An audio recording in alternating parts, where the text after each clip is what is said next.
The dust-laden wind carried whispers of scandal as Delilah Winters stepped off the stagecoach and into the scorching heat of Tonopah, Nevada Territory, in the summer of 1878.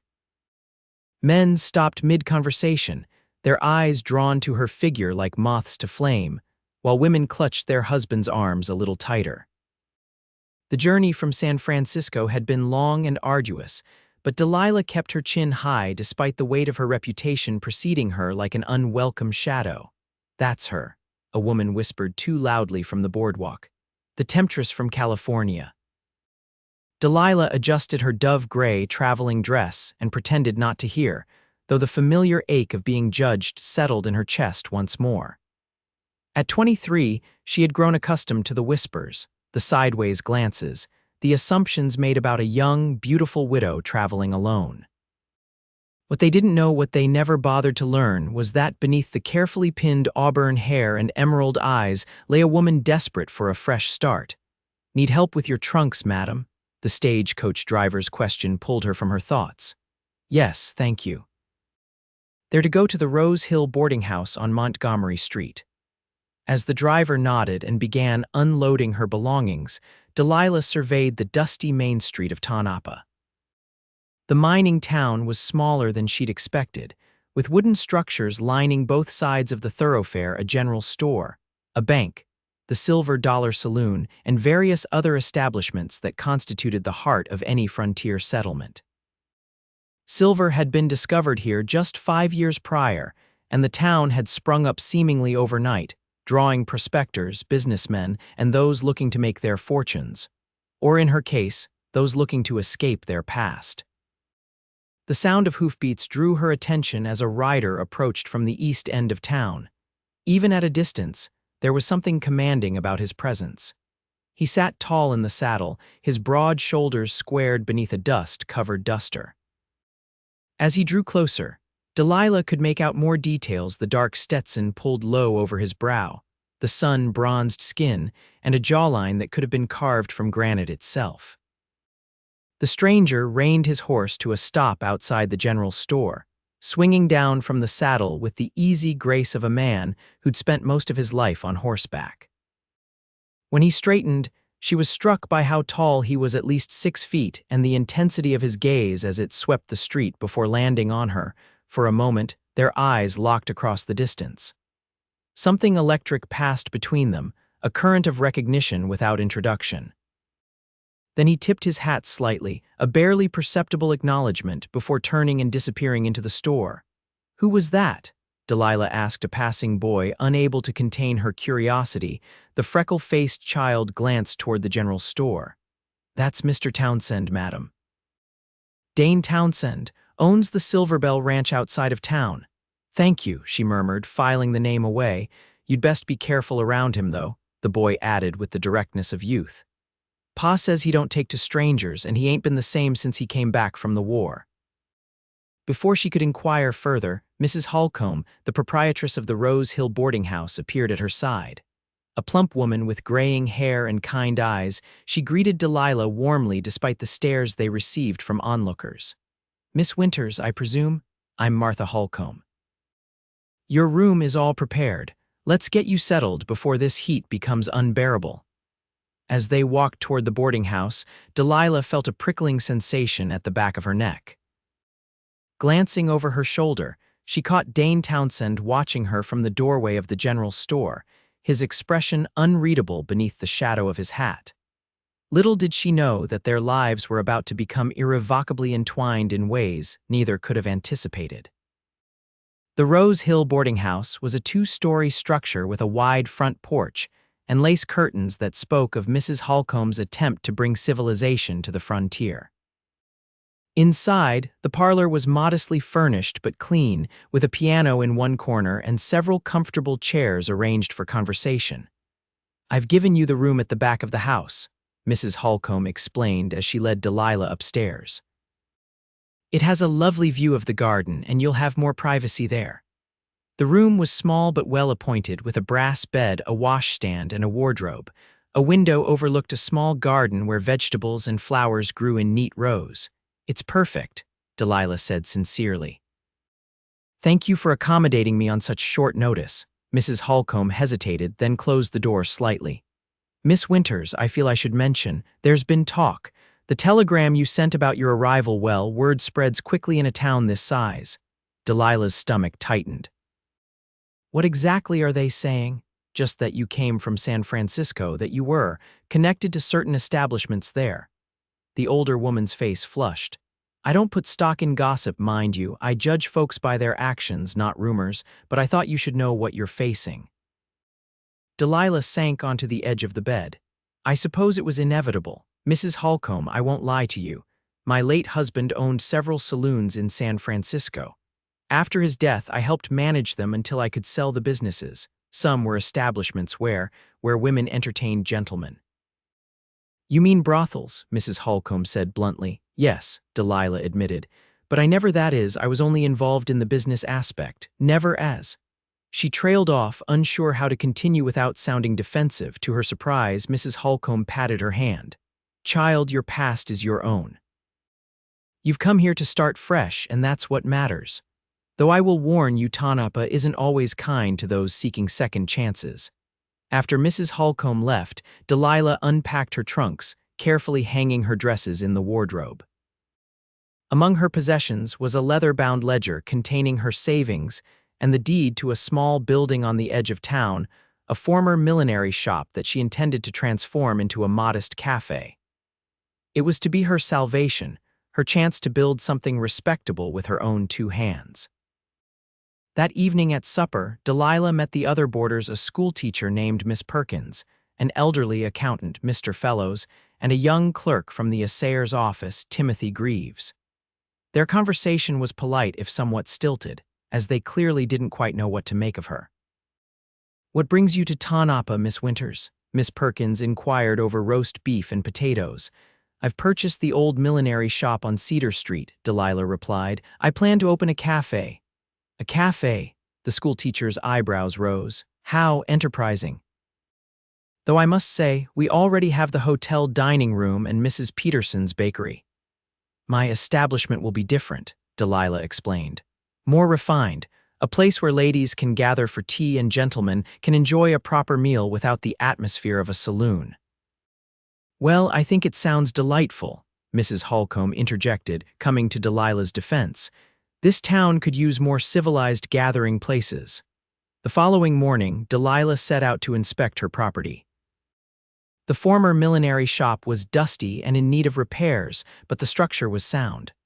Large windows faced the street, perfect for letting in natural light. She was measuring the back room when the bell above the door jingled. Dane Townsend filled the doorway, his tall frame blocking the morning sun. Up close, he was even more imposing, broad-shouldered and lean-hipped, with eyes the color of a stormy sky. A thin scar ran along his left jawline, disappearing into the collar of his shirt. Miss Winters, he said, his voice a deep rumble that sent an unexpected shiver down her spine. Mr. Townsend. She straightened, surprised he knew her name. Can I help you? He removed his hat, revealing thick dark hair with a touch of silver at the temples. Despite his relative youth, she guessed him to be in his early 30s. I understand you purchased this building. Yes, I did. I'm opening a cafe. His eyes, shrewd and assessing, took in the space. Interesting choice for a woman traveling alone. The implied question hung in the air between them.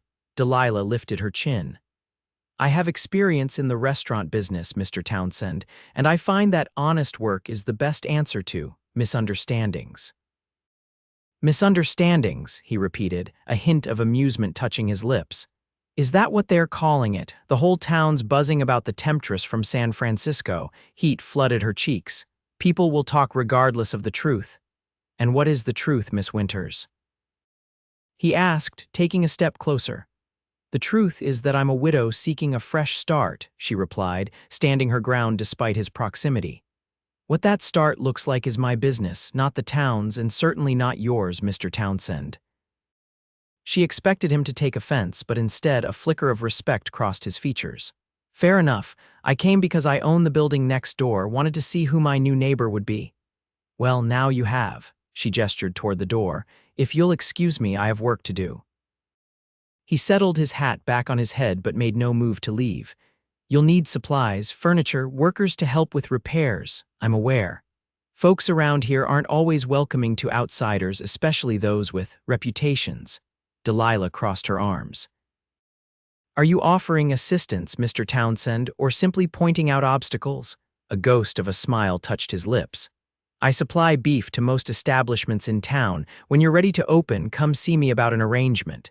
He turned to leave, then paused. And Miss Winters. Don't let them run you off. This town could use someone willing to fight against its narrow-mindedness. With that cryptic statement, he was gone, leaving Delilah to wonder about the complex man who seemed both a product of the frontier and somehow separate from it. Over the next 2 weeks, Delilah threw herself into transforming the shop. She hired 2 men brothers named Illy and Samuel Cooper to help with repairs, paying them well enough that they overlooked the whispers following her around town. The interior walls were painted a soft cream, tables and chairs ordered from Carson City, and delicate china purchased for serving. She named it Delilah's, partly out of defiance. If they would whisper her name with suspicion, let them see it displayed proudly above an establishment that would bring culture and refinement to their dusty little town. Not everyone was against her. Mrs. Holcomb remained supportive, as did the banker, Mr. Fenton, who had handled the purchase of the building and seemed genuinely pleased to see someone investing in the town's growth. But for every friendly face, there were a dozen cold shoulders. The most vocal opponent was Agatha Winslow, wife of the town's mayor and self-appointed guardian of Tonopah's morality. She cornered Delilah one afternoon as she was leaving the general store. "Miss Winters," she said, her voice dripping with false sweetness. "I understand you're opening some sort of establishment, a cafe, Mrs. Winslow," Delilah replied evenly. "Nothing more, nothing less." The older woman's eyes narrowed. "We have concerns about the nature of your business given your history in San Francisco." "My history." Delilah kept her voice steady despite the anger bubbling beneath her calm exterior. "You mean the rumors you've heard? I assure you my cafe will be a respectable establishment serving food and beverages." "Perhaps," Mrs. Winslow sniffed, "but a woman of your reputation serving men. It creates an improper atmosphere. The decent women of this town will be more than welcome at my cafe," Delilah interrupted. "In fact, I plan to host a ladies' tea every Sunday afternoon. I do hope you'll attend, Mrs. Winslow. It would give us a chance to become better acquainted." The woman's mouth opened and closed like a fish gasping for air. Before she could recover, Delilah excused herself and continued down the boardwalk, back straight and head high despite the trembling in her hands. She didn't realize Dane Townsend had witnessed the exchange until she felt his presence fall in step beside her. "That was well handled," he said, matching his long stride to hers. "Were you eavesdropping, Mr. Townsend?" Hard not to when Mrs. Winslow's voice carries like a church bell. He glanced down at her. "She's the self-appointed conscience of Tonopah. Her husband may be mayor, but she's the one with the real power." "Wonderful," Delilah muttered. "Just what I need, an enemy with influence." They walked in silence for a moment before he spoke again.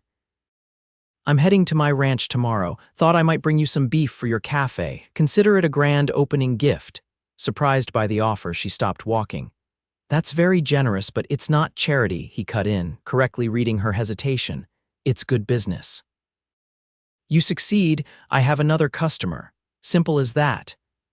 There was something in his eyes that belied the practicality of his words, a warmth that hadn't been there during their first meeting. Delilah found herself wondering about this man who kept his distance from town yet seemed determined to help her. "Very well," she agreed. "I'd be grateful for the delivery." "Good." He nodded toward her building. "The place is coming along. When do you plan to open?" "Next Saturday, assuming all goes well with the final preparations." "I'll be there," he said with a definitiveness that caught her off guard. Then, with a tip of his hat, he continued down the street, leaving Delilah staring after him with a curious mixture of confusion and anticipation. True to his word, Dane arrived the next afternoon with a wagon loaded with not only beef, but also fresh vegetables from his ranch's garden. He helped her carry everything into the small kitchen at the back of the cafe, his presence filling the modest space. This is far more than I expected, Delilah said, surveying the bounty. I can't possibly accept all this without payment. Consider it an investment, he replied. When the cafe's up and running, we'll work out a regular arrangement. As they unloaded the supplies, Delilah found herself stealing glances at him. There was an efficiency to his movements, a quiet strength that spoke of years of hard work. Yet there was gentleness too, evident in the way he carefully arranged the fragile tomatoes and delicate greens. You mentioned you fought in the war, she said as they worked. Were you with the Union forces? A shadow passed over his face. 5th California Infantry, spent most of my time in New Mexico territory, fighting Confederates at first, then peacekeeping after. Is that where you got that? She gestured to the scar on his jaw. His hand went to it automatically, fingers tracing the pale line. No, that came later. Cattle rustlers, 2 years ago. They didn't appreciate me tracking them down. What happened to them? Let's just say they won't be stealing anyone's livestock again. His tone made it clear the subject was closed. And your ranch, she continued, changing topics. You've been in Tonopah long, since '73. Came here right after the silver strike, but not for mining, bought land outside town when it was still cheap, built the Silver Bell from nothing. There was quiet pride in his voice. Now I run about 500 head of cattle and employ a dozen men. That's impressive, she said sincerely. He shrugged. It's work that makes sense to me. After the war, I needed something straightforward. Good land, healthy cattle, honest labor. His eyes met hers. What about you? How does a woman from San Francisco end up in a place like this? Delilah busied herself with arranging supplies, avoiding his gaze. As I said, I'm seeking a fresh start. That's not an answer, she sighed, setting down a jar with more force than necessary. My husband, Harold, owned several businesses in San Francisco, some respectable, others less so. When he died 3 years ago, I found myself responsible for all of them, including establishments I never would have chosen to be associated with. Brothels, Dane said bluntly. Yes. She looked him squarely in the eye, refusing to be ashamed. I didn't create them, but I inherited them. It took me 3 years to sell everything, to disentangle myself from that world without leaving the women who worked there destitute. By the time I finished, my reputation was thoroughly compromised, through no fault of my own except perhaps loyalty to my husband's memory. And that's why you came to Tonopah, to escape that reputation. I came to build something of my own, she corrected him. Something honest and worthwhile.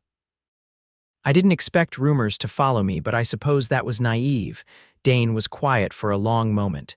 People fear what they don't understand, and they especially fear a woman who doesn't need their approval. Is that supposed to make me feel better? No, his lips quirked in a half smile.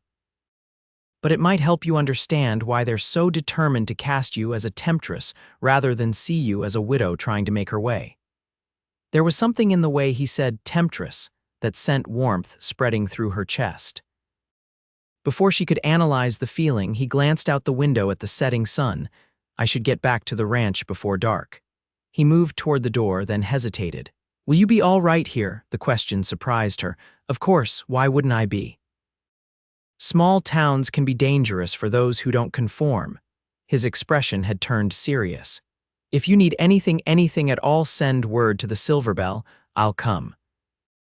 The intensity in his gaze stirred something in Delilah that she hadn't felt since before Harold's death, a flutter of awareness, of possibility. She pushed the feeling aside, attributing it to gratitude for his unexpected kindness. Thank you, Mr. Townsend, for the supplies and the concern. Dane, he corrected her, if we're to be neighbors of a sort, you might as well use my given name. Dane, she repeated, the name feeling strangely intimate on her lips. Then you must call me Delilah, he nodded, settling his hat on his head. Until Saturday, Delilah. As she watched him ride away, Delilah couldn't help but wonder what forces had brought them both to this dusty corner of Nevada, a widow with a tarnished reputation, and a rancher with shadows in his eyes. Whatever bond was forming between them felt both fragile and significant, like the first green shoot breaking through hard soil after a long winter. The days leading up to the grand opening of Delilah's Cafe were filled with frantic preparation. The final touches were put on the interior curtains hung at the windows, fresh flowers placed on each table, a small sign in the window announcing grand opening Saturday at 7 a.m. On Friday evening, as Delilah was reviewing her recipes one last time, a knock at the back door startled her. She opened it cautiously to find a young woman standing there, perhaps 19 or 20 years old, with honey blonde hair and nervous blue eyes. "Miss Winters." The girl twisted her hands in her apron. "I'm Lucy Garrison. I heard you might be needing help at your cafe." Delilah studied her. "I am looking for assistance, yes. Do you have experience?" "I've been working at the hotel dining room, but Mrs. Peterson is." The girl hesitated. "Difficult," Delilah supplied. Lucy nodded, relieved. "She says I'm too slow, but I'm a hard worker, truly, and I can learn quickly." "Your parents approve of you seeking new employment." The girl's face fell. "My pa died in the mines last year. It's just me and my ma now, and she's not well. We need the money, and I heard you pay better than Mrs. Peterson." Delilah's heart went out to the girl. She recognized the desperation of needing to support oneself, of having limited options in a world designed for men. "Can you be here at 6 tomorrow morning?" she asked. "We'll give it a trial run. If all goes well, I can offer you steady employment." Lucy's face lit up. "Yes, madam." "Thank you, madam. I won't let you down." After the girl left, Delilah felt a renewed sense of purpose. This was why she had come to Tonopah, not just to escape her past, but to build something meaningful, to perhaps help others along the way. The grand opening dawned clear and bright, the sky a brilliant blue that seemed to stretch endlessly over the Nevada desert. Lucy arrived promptly at 6, and together they prepared for the day ahead, brewing coffee, baking biscuits, setting out preserves and butter on each table. At precisely 7 o'clock, Delilah unlocked the front door. For a heart-stopping moment, she feared no one would come. Then Mrs. Holcomb appeared, followed by Mr. Fellows from the boarding house, and soon a trickle of curious townspeople began to fill the cafe. The morning passed in a blur of activity. Delilah moved between tables, greeting customers, while Lucy served coffee and took orders. By noon, every table had been filled at least once, and the reaction to her food, simple but well-prepared, had been overwhelmingly positive. During a brief lull, Delilah stepped outside for a breath of fresh air. She was wiping her hands on her apron when she noticed Dane Townsend dismounting across the street. He tied his horse to the hitching post and made his way toward her, looking more polished than she'd seen him before. His shirt was clean and pressed, his hair neatly combed beneath his hat. "Looks like you're having a successful opening," he said, gesturing to the busy cafe behind her. "Better than I dared hope," she admitted. "Curiosity brought some of them in, but I'd like to think the food will bring them back. If it's anything like the aroma coming from that kitchen, you've nothing to worry about." He glanced through the window. "Saw you hired Lucy Garrison." "You know her. I know most folks in Tonopah. Her father worked for me briefly before moving to the mines. Good man. She's had a rough time since he died." There was approval in his voice. "She deserves a chance." "As do we all," Delilah said softly. Their eyes met, and for a moment, the bustling street around them seemed to fade away. There was understanding in his gaze, a recognition of something kindred despite their different circumstances. The moment was broken by the arrival of Mayor Winslow and his wife. Agatha Winslow's sour expression soured further at the sight of Delilah and Dane in conversation. "Mr. Townsend," she greeted him with forced cordiality before turning a cold eye on Delilah. "Miss Winters, I see your establishment is quite busy today." "Yes, it's been wonderful," Delilah replied pleasantly. "Will you be joining us for lunch?" The mayor, a portly man with a handlebar mustache, spoke before his wife could refuse. "Indeed we will. I've heard your chicken and dumplings are not to be missed." "Harold, Mrs." Winslow hissed, clearly displeased, but he guided her inside with a firm hand at her elbow. Dane raised an eyebrow. "Brave man, or hungry one," Delilah said with a small laugh. "I suppose I should go in as well. Came all this way for a meal after all." He offered her his arm. "May I escort you back inside, Miss Winters?" The gesture was old-fashioned and courtly, at odds with the rugged exterior he presented to the world. Delilah placed her hand on his arm, feeling the solid strength beneath the fabric of his sleeve. "You may, Mr. Townsend." As they entered the cafe together, Delilah was acutely aware of the eyes that turned their way, the conversations that momentarily paused. Dane seemed unbothered by the attention, guiding her through the room with the same quiet confidence he brought to everything. He took a seat at a small table near the window, and Delilah found herself lingering longer than necessary, taking his order personally rather than allowing Lucy to serve him. "The special, please," he said. "And coffee black, of course." His hand caught hers as she turned to leave. "You've done something remarkable here, Delilah. In less than a month, you've created this." He glanced around the cheerful room. "Don't let anyone make you doubt yourself." The warmth of his touch and the sincerity in his eyes left her momentarily speechless. She squeezed his hand lightly before withdrawing hers. "Thank you, Dane." The rest of the day continued at a steady pace. Even Mrs. Winslow, despite her obvious intention to find fault, could not criticize the food or service. By closing time, Delilah was exhausted but exhilarated. The cafe had exceeded her expectations, both in patronage and profit. After the last customer left, she and Lucy cleaned up, putting away leftovers and washing dishes. She paid the girl her wages plus a bonus, sending her home with a basket of food for her ailing mother. Delilah was just locking up when she spotted a figure in the shadows across the street. Alarm flashed through her until the person stepped into the pool of light from a storefront lantern, revealing Dane Townsend. "You startled me," she called, crossing to him. "What are you doing here?" "I thought you'd returned to your ranch hours ago. Wanted to make sure you got back to your boarding house safely," he said. "It's dark and you've made something of a stir today." "I can take care of myself," she replied, though she was touched by his concern, never doubted it. But there's no harm in company for the walk. They fell into step together, the night air cool after the heat of the day. Tonopah was quiet at this hour, most respectable establishments closed, though light and music spilled from the saloons at the far end of town. "Will you open again tomorrow?" He asked. "No, I'll be closed on Sundays. I thought it best to observe the day of rest, at least publicly. Wise choice. Church is important to folks here." "Do you attend?" she asked, curious about this aspect of his life. He shook his head. "Not much for organized religion. Saw too much during the war to believe in a benevolent God watching over us. But I respect those who find comfort in it." They had reached the boarding house, its windows dark except for the light Mrs. Holcomb always left burning in the entryway. Delilah paused at the gate, reluctant to end their conversation. "Thank you for walking me home," she said. "And for your support today. It meant a great deal." Dane reached out, his fingers lightly brushing a strand of hair from her face. The touch was so unexpected, so gentle, that Delilah caught her breath. "You're changing this town already," he murmured. "They don't know what to make of you. And you?" she asked, her voice barely above a whisper. "What do you make of me?" In the dim light, his eyes were dark and unfathomable. "I think you're the bravest person I've met in a long time, and the most determined. Those aren't usually compliments paid to women. Perhaps that's why most men are fools." His hand dropped away. "Good night, Delilah. I'll see you soon." She watched him walk away, his tall figure disappearing into the darkness, and wondered at the strange pull she felt toward him, a man as guarded and complex as she herself was. The success of the cafe's opening day proved not to be a fluke. Over the next few weeks, business remained steady, with many customers becoming regulars.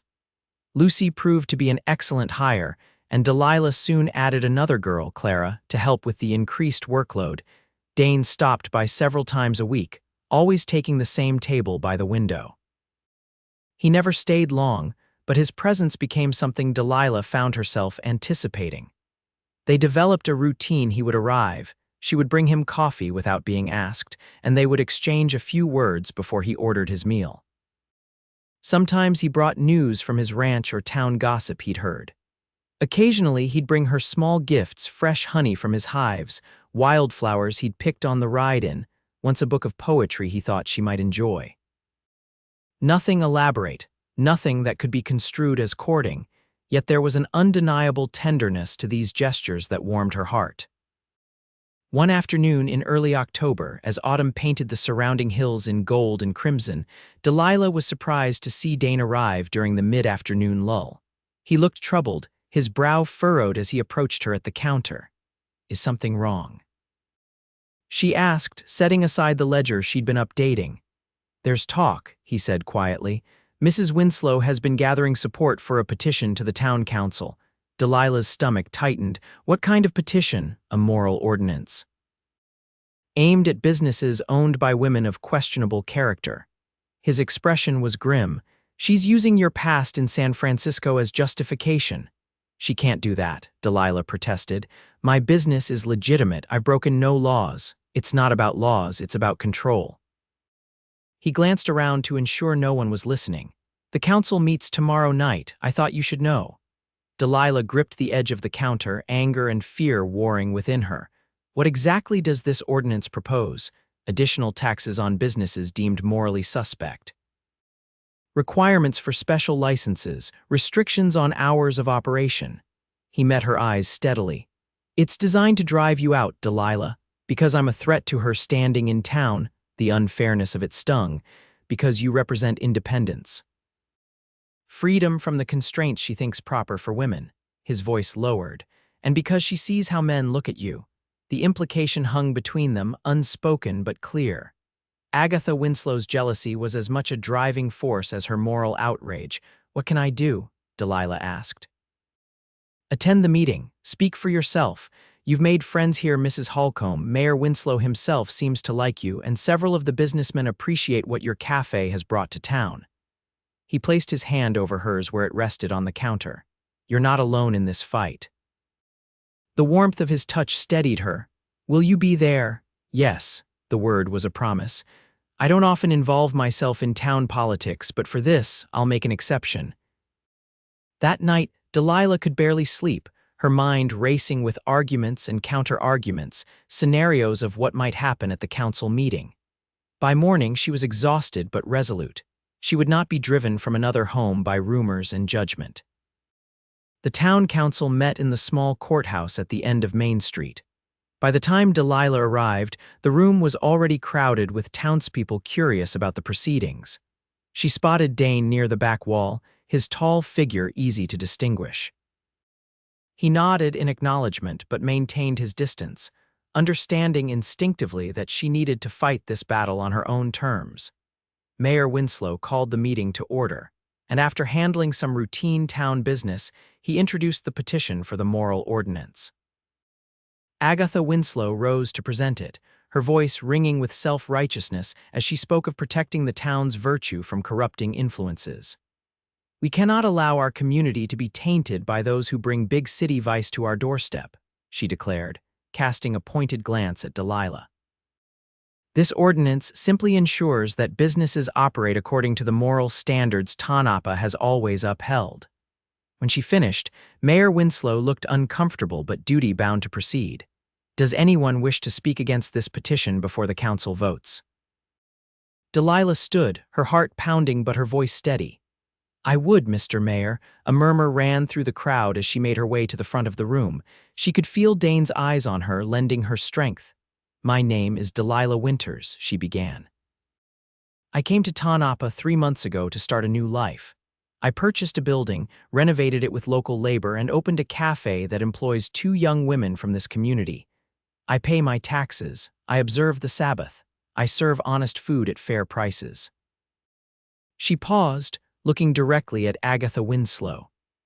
"Yet from the moment I arrived, I have been judged not by my actions but by rumors about my past. Yes, my late husband owned businesses in San Francisco that some might consider immoral.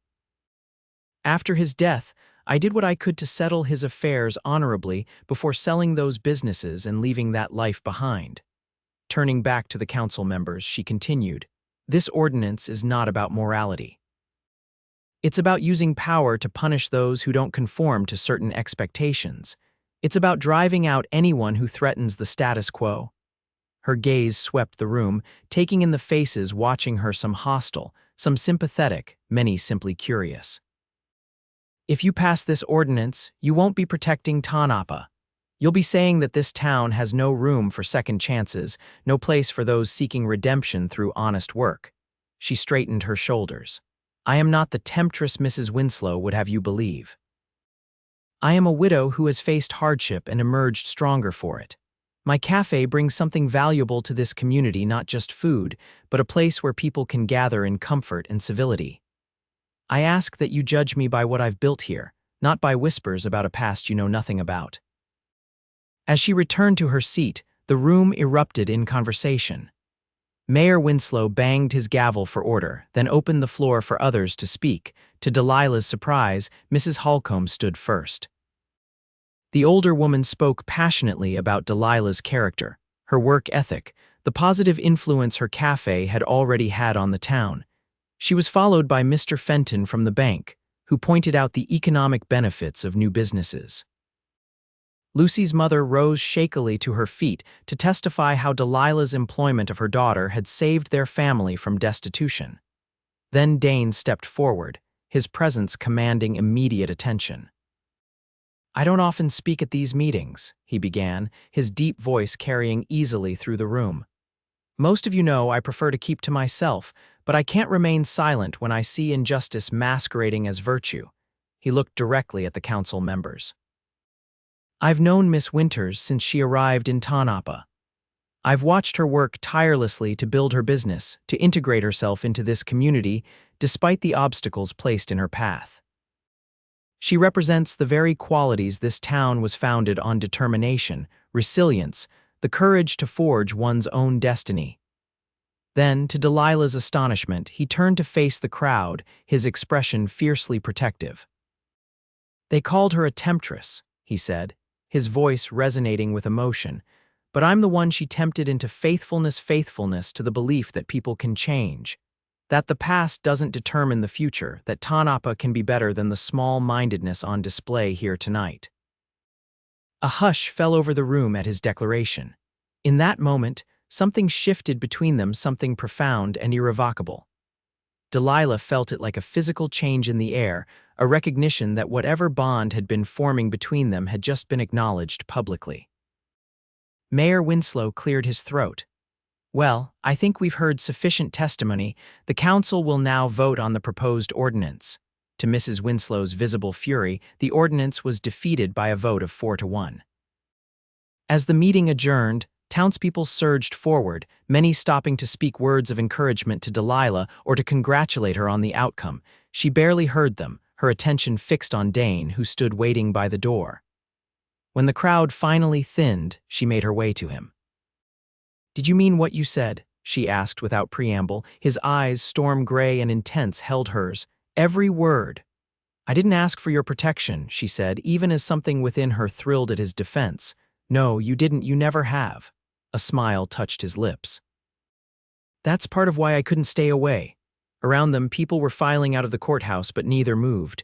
"What happens now?" Delilah asked. "That depends," he replied. "I've said my piece. The next step is yours." She took a deep breath. "Would you walk me home, Mr. Townsend?" "I'd be honored, Miss Winters." The night was cool, stars scattered like diamonds across the vast Nevada sky. They walked in silence at first, both processing the events of the evening. When they reached the boarding house gate, Delilah turned to face him. "I've never met anyone like you," she said softly. "When I came here, I expected to be alone in whatever battles I faced. I never thought to find an ally, a friend." "Is that what I am, a friend?" There was a hint of challenge in his voice. "No," she admitted. "You're more than that." "You have been for some time, though I've been afraid to acknowledge it." He stepped closer, his hand coming up to cup her cheek. "I've been alone since the war," he said, his voice rough with emotion. "Built walls so high I thought nothing could breach them. Then you arrived in town with your courage and your determination, and suddenly those walls didn't seem so necessary anymore." "Dane," she whispered, her heart pounding. "I'm not a man of many words, Delilah, but what I said tonight was the truth. You've made me believe in possibilities I'd given up on long ago." Slowly, giving her time to retreat if she wished, he lowered his head. His lips met hers in a kiss that started gentle but quickly deepened with the force of feelings too long denied. Delilah melted into him, her arms winding around his neck as she returned his kiss with equal fervor. When they finally broke apart, both breathing heavily, she rested her forehead against his chest. "People will talk," she murmured, his chuckle rumbled beneath her ear. "Let them. They'll talk regardless of what we do." She looked up at him, taking in the strong lines of his face, now softened by tenderness. "What are you proposing exactly?" For now, dinner, tomorrow night at my ranch. I want you to see my home to understand the life I've built." His hands framed her face. "Beyond that, I'm proposing we discover together what this is between us." "I'd like that," she said, her smile illuminating her face. "Very much." He kissed her once more, briefly but with unmistakable promise before reluctantly stepping back. "Until tomorrow, then." As she watched him walk away for what felt like the 100th time, Delilah realized something had fundamentally changed. Tonight, she knew with certainty that he would return. And when he did, they would begin writing a new chapter together, one that defied the labels and limitations others had tried to impose on them both. The next morning, Delilah opened the cafe as usual, though her mind kept drifting to the evening ahead. Word of the council meeting's outcome and Dane's passionate defense of her had spread through town like wildfire. Customers regarded her with new curiosity, some even offering congratulations or support. Mrs. Winslow was conspicuously absent from her usual morning constitutional, past the cafe windows. Delilah couldn't help but feel a small satisfaction at having stood her ground, though she harbored no illusions that the woman had abandoned her disapproval. Around midday, a package arrived from the Silverbell Ranch, a beautiful riding habit in deep forest green, with a note in Dane's bold handwriting. "For your journey to the ranch this evening. I'll send a mount at 5 o'clock. Lucy sighed romantically when Delilah showed her the gift. "It's like something from a novel, Miss Winters. Mr. Townsend declaring himself like that at the meeting and now courting you proper." "We're simply having dinner," Delilah protested, though she couldn't suppress her smile. "Of course," Lucy replied with a knowing look that made Delilah blush. At precisely 5 o'clock, a ranch hand arrived with 2 horses, a gentle mare for Delilah, and his own mount. The young man, who introduced himself as Charlie, was polite but clearly curious about his boss's interest in the cafe owner. The ride to the Silverbell Ranch took about 40 minutes, following a well-maintained road that wound through rolling hills covered with sagebrush and occasional juniper trees. As they crested the final rise, Delilah caught her breath at the sight spread before her. The ranch house was larger than she'd expected, a sprawling 2-story structure built of stone and timber, with a wide veranda wrapping around 3 sides. Outbuildings dotted the property, along with corrals holding horses and cattle. A stream ran along the eastern edge of the compound, bordered by cottonwoods that had turned golden in the autumn light. It was beautiful, but more than that, it was substantial evidence of years of hard work and careful planning. Dane emerged from the house as they approached, his face lighting up at the sight of her. He helped her dismount, his hands lingering at her waist. "Welcome to Silverbell," he said softly.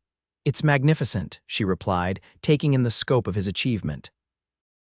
"You've built all this in just 5 years. Started with a cabin and 50 head of cattle," he acknowledged. "Expanded each year, now it's one of the largest spreads in the county." As he guided her through the property, introducing her to ranch hands and showing her the various operations, Delilah was struck by the respect his workers clearly had for him. They were a diverse group, white, Mexican, even a few Chinese laborers, but all seemed comfortable in their employer's presence. "You treat your men well," she observed after they'd toured the main areas and were heading toward the house. "A ranch is only as good as the people who work it," he replied. "I learned that early on. Loyalty goes both ways." Inside, the ranch house was a blend of practical frontier living and unexpected refinement. The furniture was solid and well-crafted, the walls adorned with a few quality paintings. A bookshelf in the study held volumes of history, poetry, and agricultural texts. "You've created quite a home," Delilah said, running her fingers along the spines of the books. "It's been missing something," he replied, watching her. "Or someone." Before she could respond to this pointed remark, a middle-aged woman appeared at the door. "Dinner's ready, Mr. Townsend." "Thank you, Mrs. Rodriguez. This is Miss Winters," Dane introduced. "Mrs. Rodriguez runs my household. Without her, I'd probably be eating beans from a can every night." The housekeeper smiled warmly at Delilah. "It's a pleasure to meet you, Miss Winters. Mr. Townsend has spoken highly of you. Dinner was served in a dining room overlooking the western hills, now bathed in the golden glow of sunset. The meal was simple but delicious: roast beef, potatoes, fresh vegetables from the ranch garden, followed by apple pie that Mrs. Rodriguez had clearly prepared with care. As they ate, conversation flowed easily between them. Dane told her more about his past, his childhood in Pennsylvania, his decision to join the Union Army at 19, his journey west after the war when he couldn't face returning to a home that no longer felt like his. "And you?" he asked. "You've told me about San Francisco after your husband's death, but little about what came before." Delilah hesitated, then decided on complete honesty. "I grew up in Boston, the daughter of a professor. My mother died when I was 16. My father remarried quickly, a woman barely older than I was. Life at home became difficult, so you left. I became a governess for a wealthy family traveling to California. In San Francisco, I met Harold Winters. He was charming, successful, 20 years my senior." She paused. "He offered security, respectability. I was 20 when we married." "Did you love him?" Dane asked quietly. "I was fond of him," she replied after a moment's reflection. "And grateful. He gave me a comfortable life, introduced me to society, taught me about business. It wasn't a passionate marriage, but it was a partnership of sorts. And he didn't mind involving you in his more questionable enterprises. He kept me separate from those aspects of his business until his death. Then suddenly, I was responsible for everything: legitimate ventures and brothels alike." She met Dane's eyes steadily. "I did what I thought was right. I ensured the women were treated fairly, had medical care, were protected from abusive clients. I helped those who wanted to leave find other employment. And when I finally sold those establishments, I made certain they went to owners who would maintain those standards." Dane reached across the table, taking her hand in his. "You did more than most would have in your position." After dinner, they moved to the veranda, where they sat side by side watching as stars appeared in the darkening sky. A comfortable silence settled between them, broken only by the distant sounds of cattle and the soft whisper of wind through the cottonwoods. "I never thought I'd find peace after the war," Dane said finally, his voice low. "Saw too much death, caused too much of it myself." Delilah turned to look at him, understanding the confession for the rare gift it was. "The land helped," he continued. "Working it, watching things grow, but there was still an emptiness I couldn't seem to fill." His hand found hers in the darkness. "Until you arrived in Tonopah with your green eyes and your determination to outrun your past." "I wasn't just running from my past," she admitted. "I was running toward something too, a chance to create my own life on my own terms. And does that life have room for someone else?" He asked, his voice rough with emotion. "Someone who's been alone too long and finds he doesn't want to be anymore." Delilah's heart swelled. "I think it might," she whispered. "If that someone understands I won't be owned or controlled, that I need my independence as much as my affection." In answer, Dane drew her to her feet and into his arms. His kiss was tender but insistent, a promise and a question all at once. She responded with equal fervor, her body melting against his as if they'd been designed as matching pieces of a puzzle.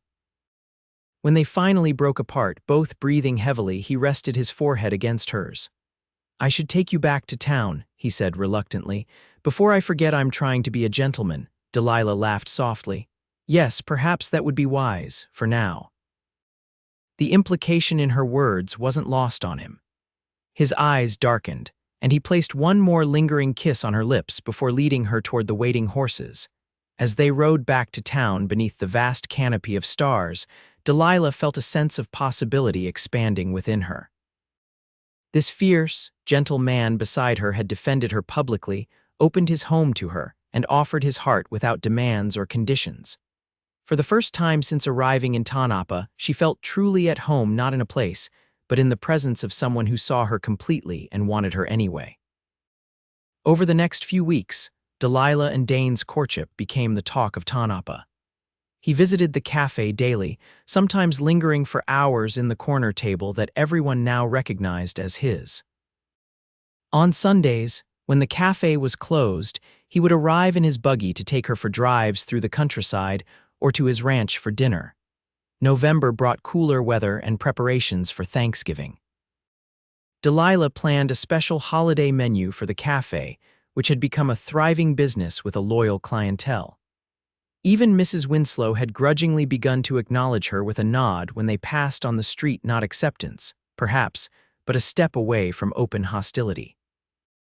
One crisp Saturday afternoon, as Delilah was closing up, Dane arrived with an unusual request. "Pack a bag," he said without preamble. "Enough for a few days." She raised an eyebrow. "And where exactly would we be going, Mr. Townsend?" "Carson City," he replied. "There's something I need to do there, and I'd like you to accompany me." Despite her questions, he remained mysteriously vague about the purpose of the trip. "Trust me," was all he would say, his eyes twinkling with a secret he clearly enjoyed keeping. The journey to Carson City took the better part of a day by buggy. They stayed overnight at a small inn along the way, in separate rooms to preserve propriety, though the lingering goodnight kiss they shared in the hallway tested the boundaries of their restraint. Carson City was a revelation after months in Tonopah, larger, more established, with proper streets and impressive government buildings befitting its status as the state capital. Dane took her to a fine hotel, again securing separate rooms, then excused himself for several hours on business. When he returned that evening, he seemed both nervous and excited. "I have something to show you," he said, offering his arm. "Will you come with me?" He led her through the streets to a small but elegant house on a tree-lined avenue. A "for sale" sign stood in the front yard. "Dane, what is this?" she asked, confused. He produced a key from his pocket. "Let me show you." Inside, the house was empty but well-maintained, with polished wooden floors, large windows, and a modern kitchen. As he guided her from room to room, Dane spoke of possibilities: a study here, a music room there, a garden in the back where vegetables and flowers could grow side by side. Finally, in the empty parlor, he turned to face her. "I've been thinking about the future," he said, his voice uncharacteristically uncertain, "about what I want for the next chapter of my life." Delilah's heart began to race. "And what have you concluded?" "That I want you in it." He took her hands in his. "I'm buying this house, Delilah. Or rather, I already have. The deed will be signed tomorrow. But your ranch will continue operating. I've promoted Charlie to foreman. He's more than capable." Dane's thumbs traced circles on the backs of her hands. "I thought we could divide our time, part of the year here, part at the Silver Bell. The cafe in Tonopah could be sold or perhaps managed by Lucy." "Dane," she began, overwhelmed by the implications of what he was saying, "this is all so sudden." "I don't understand." He dropped to one knee, still holding her hands. "I'm not explaining this well. What I'm trying to say is that I love you, Delilah Winters. I have since the moment you stood up to me in your empty shop and refused to be intimidated. You're the bravest, most determined woman I've ever known, and I want to build a life with you, a life where neither of us has to be alone again." From his pocket, he withdrew a ring, a simple gold band set with a single diamond that caught the late afternoon light streaming through the windows. "I'm asking you to marry me," he said, his voice steady now. "Not to give up your independence or your dreams, but to join them with mine, to create something new together." Tears filled Delilah's eyes as the full weight of his proposal sank in. This man, this strong, honorable man who had defended her publicly and loved her privately, was offering her not just his heart but a future crafted to honor both their needs. "Yes," she whispered, then louder, "Yes, Dane, I'll marry you." His face transformed with joy as he slipped the ring onto her finger, then rose to gather her in his arms. Their kiss was a seal on the promise they just made, a promise of partnership, of respect, of love that would withstand whatever challenges lay ahead. They were married 2 days later in a simple ceremony at the Carson City courthouse, with only the judge and 2 clerks as witnesses. Afterward, they sent telegrams to Mrs. Holcomb and Charlie at the ranch, announcing their marriage and plans to return to Tonopah within the week. Their wedding night was spent in Dane's hotel room, where they discovered the physical expression of the love that had been building between them for months. In the privacy of their marriage bed, Delilah found a passion she had never experienced in her first marriage, a connection that was both tender and fiercely intense. "You're trembling," Dane whispered as he held her afterward, their bodies still entwined. I never knew it could be like this, she admitted, nestling closer to him. With Harold it was, perfunctory, a duty. His arms tightened around her. It will never be just duty between us, he promised. What we share is a gift, not an obligation. They spent several days in Carson City, dividing their time between setting up arrangements for the house, which would be ready for them by spring, and exploring their newfound intimacy as husband and wife. When they finally returned to Tonopah, it was as Mr. and Mrs. Townsend, their marriage a fait accompli that the town would simply have to accept. To Delilah's surprise, their reception was largely positive. Mrs. Holcomb embraced her with genuine happiness. Lucy and Clara cheered the news, and even Mayor Winslow offered congratulations. There were still whispers, of course, but they held less power now that Delilah was protected by the respectability of marriage to one of the area's most successful ranchers. They settled into a rhythm, dividing their time between the ranch and town. Delilah continued running the cafe during the week, with Dane often joining her for lunch, while weekends were spent at Silver Bell. They converted one of the upstairs rooms into a private sitting room for Delilah, filled with books and a small writing desk where she could manage the cafe's accounts and correspondence. By Christmas, they had fully integrated their lives. The holiday was celebrated at the ranch with Mrs. Rodriguez outdoing herself preparing a feast for the ranch hands and special guests Mrs. Holcomb, Lucy and her mother, Clara, and a few others who had become friends. As they sat before the fireplace that night, after the guests had departed and the house had grown quiet, Dane presented Delilah with a small package wrapped in silver paper. "What's this?" she asked, surprised by the unexpected gift. "Open it and see," he replied, watching her face. Inside was a leather-bound journal, its cover embossed with her initials DT. "I thought you might want to write your story someday," he explained.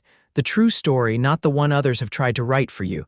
Touched by his thoughtfulness, Delilah leaned over to kiss him. "Thank you." "It's perfect. I have something to tell you as well," she said after a moment. "Something I've suspected for a few weeks but confirmed with the doctor yesterday." Dane's expression grew concerned. "Are you ill?" "No." She took his hand and placed it gently on her still flat stomach. "I'm with child. We're going to have a baby in early summer."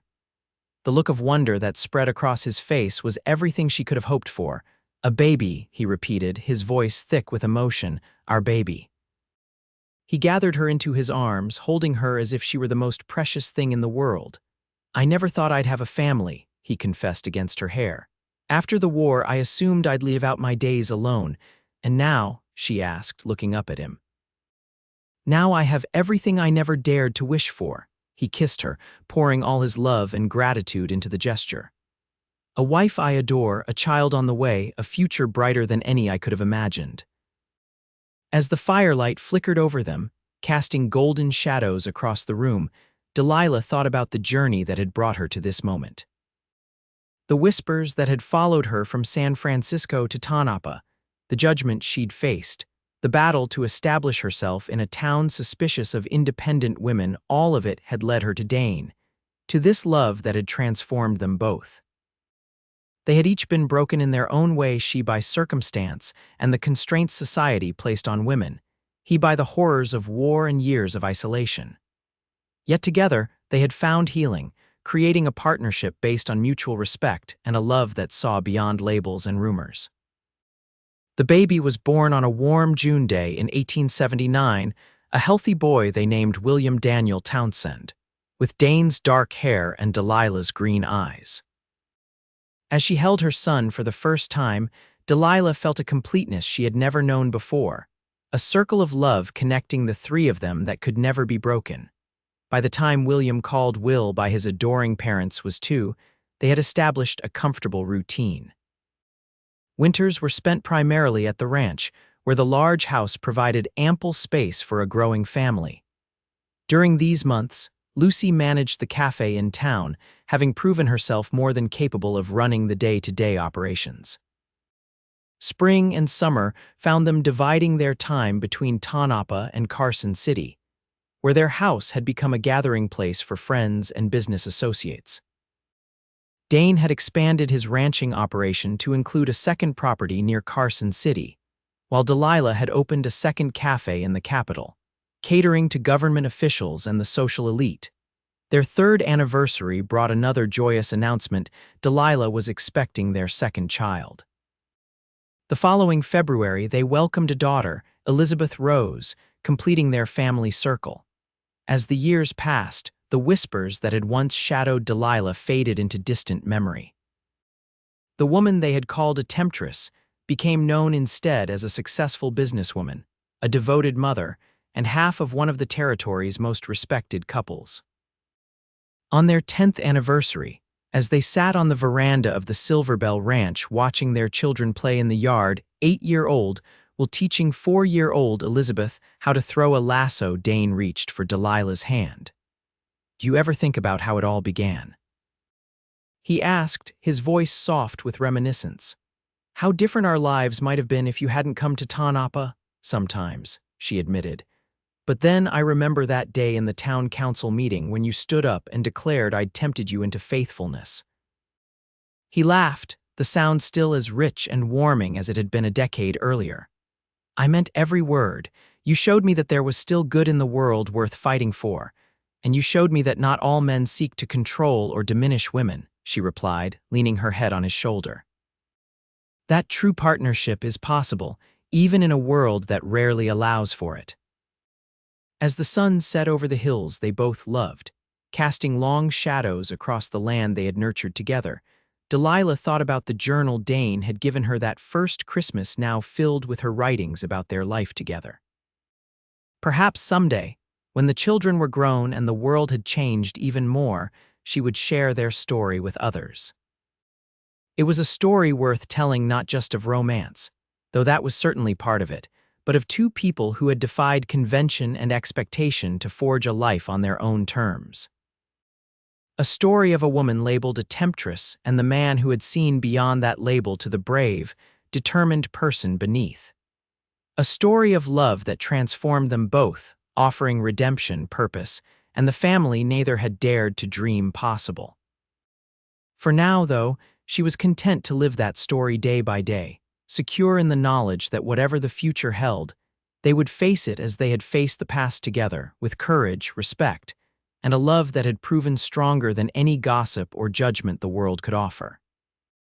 In the gathering dusk, their children's laughter rang out, a joyful counterpoint to the peaceful rustle of wind through the cottonwoods. Dane's arm tightened around her shoulders, and Delilah turned her face up to his for a kiss that, even after a decade of marriage, still held the power to make her heart race. "I love you, Mrs. Townsend," he murmured against her lips. "And I love you, Mr. Townsend," she replied, "now and always." As stars began to appear in the darkening sky, they called the children in for supper. Moving together toward the warmly lit house that had become the heart of their shared life, a life neither had expected, but both had embraced with open hearts and unwavering faith in each other. In the years that followed, Tonopah grew and prospered, as did the Townsend family. Will followed in his father's footsteps, eventually taking over management of the Silver Bell Ranch, while Elizabeth inherited her mother's business acumen and expanded the cafe into a chain of restaurants throughout Nevada. Dane and Delilah remained at the center of it, all partners in business, in parenthood, in life itself. Their love story became something of a legend in the territory, a testament to the power of seeing beyond appearances to the truth of a person's character. And when, many years later, someone would whisper about that woman who came from San Francisco with a scandalous past, old-timers would shake their heads and smile, remembering instead the cafe owner and the rancher who had taught Tonopah about the redemptive power of love and the courage it takes to begin again. For in the end, that was their legacy, not the labels others had tried to impose, but the life they had created together, built on mutual respect, unwavering support, and a love that had transformed not just themselves but all those fortunate enough to witness it.